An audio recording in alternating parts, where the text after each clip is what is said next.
Okay, I had to switch off and on. And here you have an image of the cat loo and the plants in my studio. You also have images of, yeah, what I collect and what I wish to have around me as inspiration, but also is very much emotional. You see a lot of contradiction in the things around me. And that's pretty much what I'm also working with. So the dragon, for example, is a Chinese paper mache dragon from Hong Kong. It used to be Björk's, yeah, really. And she gave it to her then therapist. She was very young at that time. And then the therapist, many years later, became a close friend of mine and gave it to me. Fashion, this is a painting of my poet friend Patricia Farrell. Chinese things, I will talk about China in depth more later on. China is very important in my life and in my artistic practice. Plants, my garden outside. I have 2 gardens, 2 houses, one in London, one in Berlin. The garden here in London is, well, it's still early in the year. And there is a Rotkirchen. This one lives here and has become a good friend. So whenever I'm working in the garden, he or she, I don't know, comes and keeps me company and picks up the worms that I dig out. The garden is fully mature, so we've been living here for over 30 years. And it's very small, a London garden, but it's a treasure chest and deeply loved.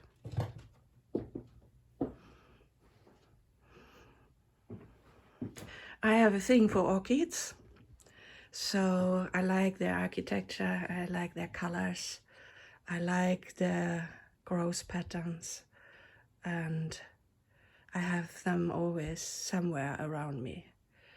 And here's my bench. So relatively well organized. I like things to be at hand. So I don't like, when I make things, I don't like to think about where that bloody tool or that bloody tool is. I like it when my hands just reach out and get it. And these are boxes with unfinished work. So crucial, of course. There are lots of things in here that needs to be finished. So these rings are, well, they're mounted now. The diamonds are set.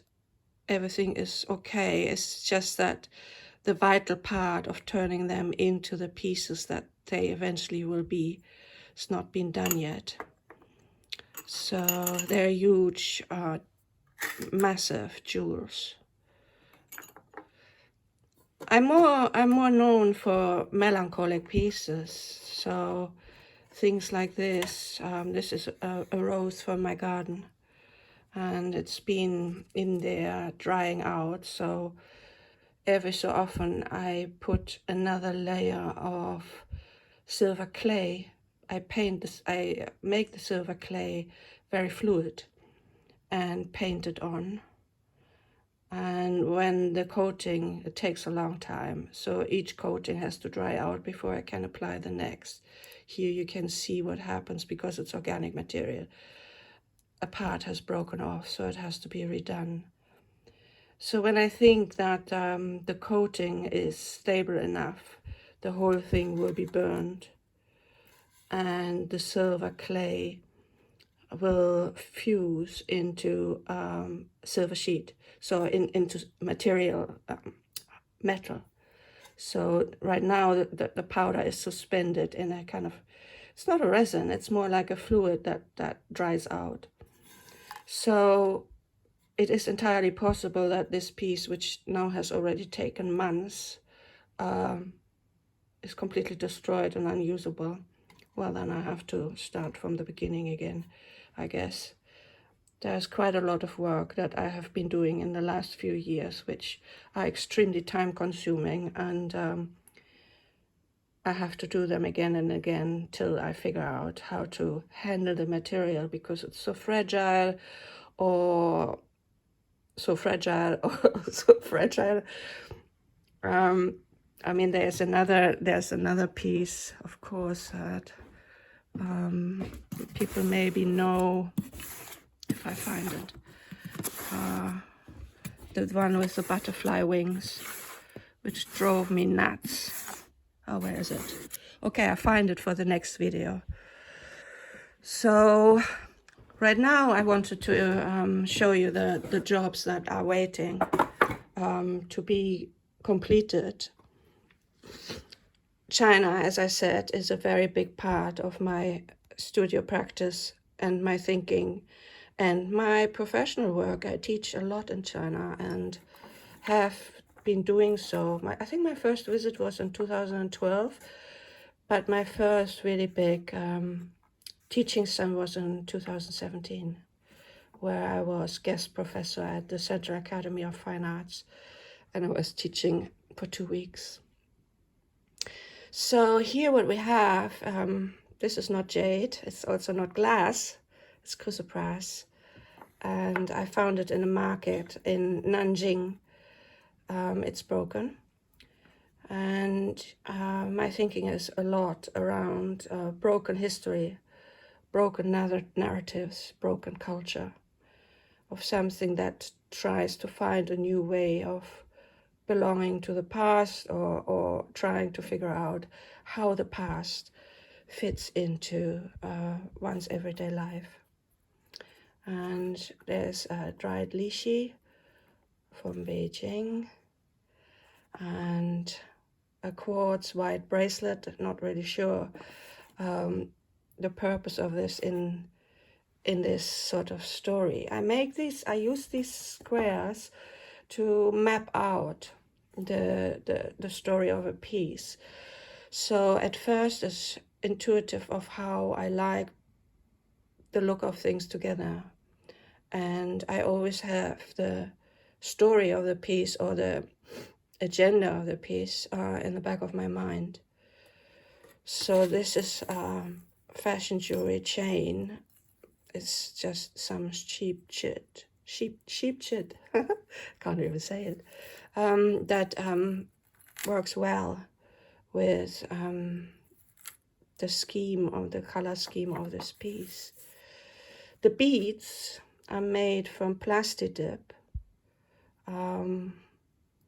I will put in the comments underneath the videos, I will put in there links to some of the people I'm working with, collaborators, but I will also put some names of materials that you can get for yourself and try them out.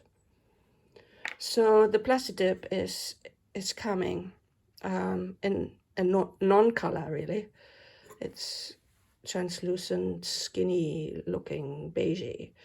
So I dye them with pigments, and so I have a whole library of pigments that I use for coloring materials, silicones, plastic dip, all kind of plastics, different plastics that I'm using here in the workshop. This is a different material. I can't remember what it is. It has a flexibility, and this, other than this, is superb in creating casts. So this is taken off another cast and another 19th century flower brooch. So the casting, the live casting, the print, the reference from something else very often comes into the work. I also like, because it's part of my life, the clash of, and my students, the clash of cultures. So It's entirely possible that over the next few days I'm kind of like doing something with this to bring it together over my very European heritage and I guess my background in German literature and philosophy, and something that I find in China.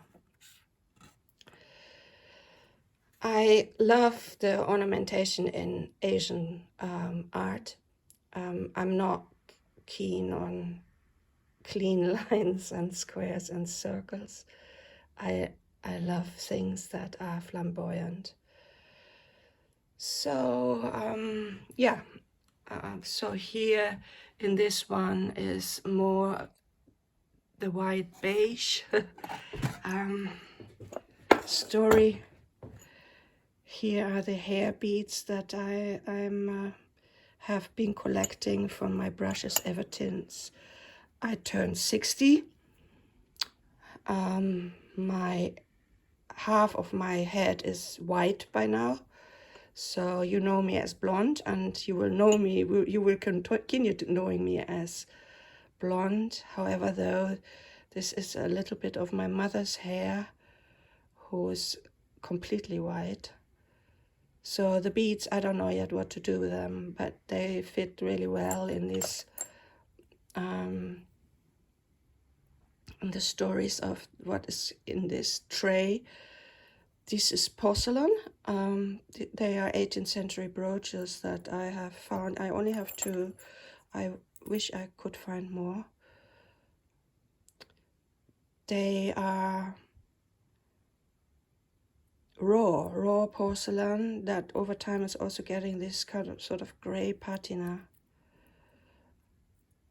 It looks like bones, really, and I think that's what appeals to me.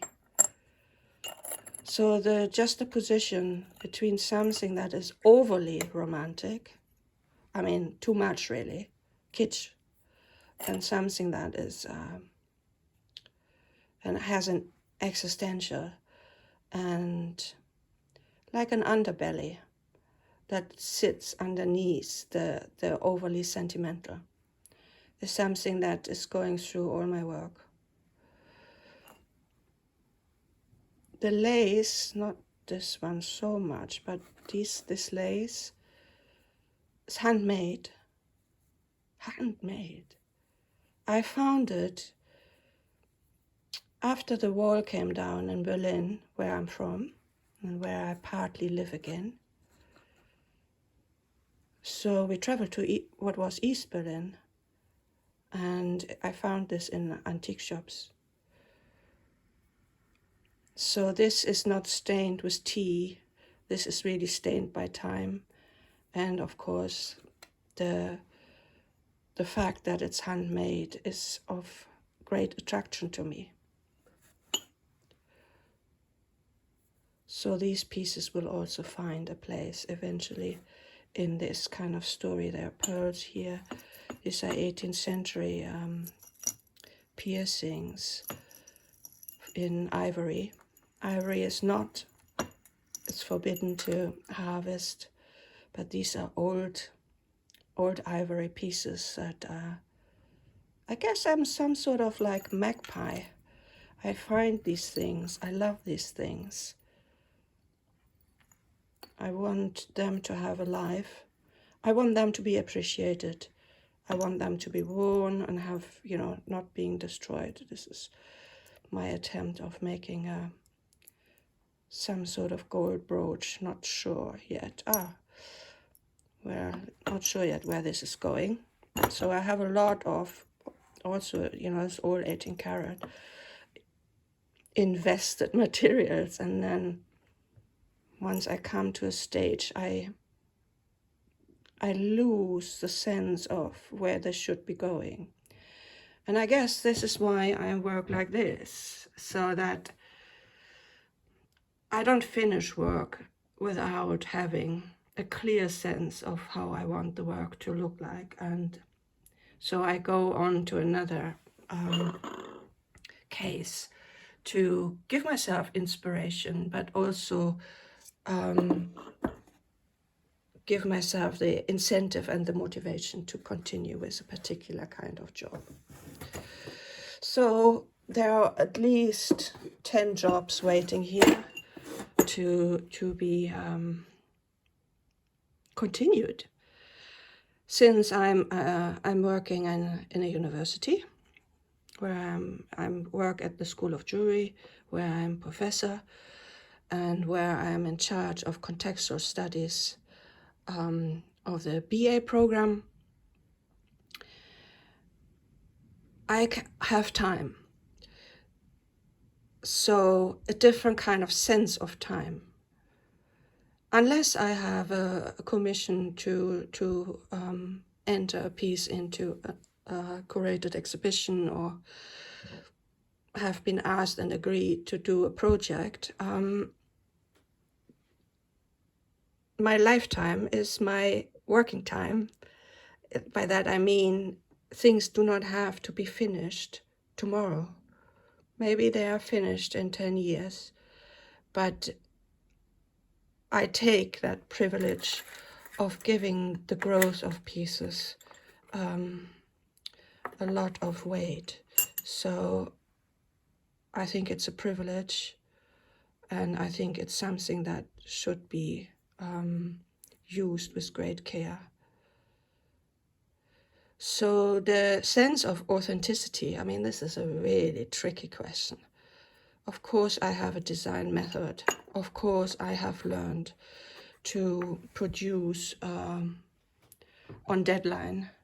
Of course, I have worked employed in a jeweler's company. I have run my own business. I teach my students how to do that. But to have that sense of authenticity, to use one's embodied knowledge in the time that it takes itself, is of enormous interest, and it's very different to how most of the things in our society are working. Ever since we're also very socially connected, and ever since the pandemic and we are in lockdown, my communications have gone faster. And Teams, for example, or Zoom, or FaceTime, or Skype, I have more communication than I ever had before. So to let time pass, to watch a plant go through the seasons, to allow a piece of jewelry to grow in its own time, logic, with a sense of it being right, is something that I want to do in my studio. So, some more inspiration. This is who I want to become. I don't smoke anymore, but I think she looks absolutely amazing. So yeah, there's the other thing, aging.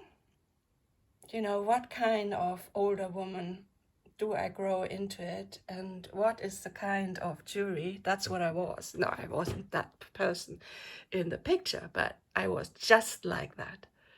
So what kind of person will I become now that I have turned 60, and I will have to kind of like come to terms with some of the aging process that is